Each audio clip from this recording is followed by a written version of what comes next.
shame it's first thing in the morning. I'm just replying to a message that was left on my channel page.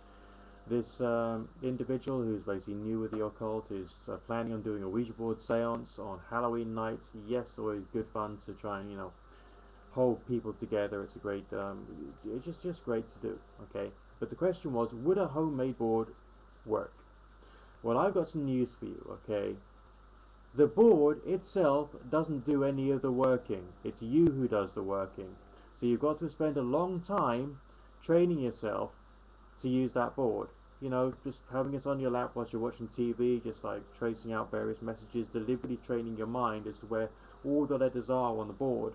So your ideomotor effect can start to select the letters based upon any impressions or feelings or thoughts and all the rest of it that happen to come your way. So the board itself doesn't do any of the work for you. It's you who has to do the work and to train yourself to use the board. Alright, and that takes a long period of time.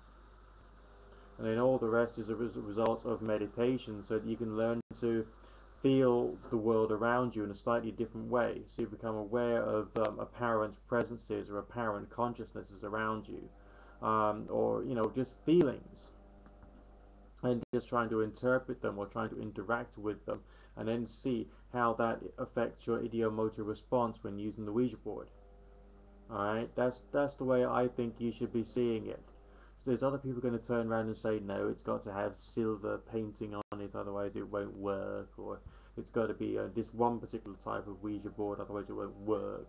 Well, obviously these people are dogmatic fundamentalist weirdos who haven't got the foggiest idea what they're talking about, and aren't approaching the subject from a scientific standpoint, so therefore why would I have any respect for them? Basically, I wouldn't. It's not the board that does any of the working, it's you as the person who's using it.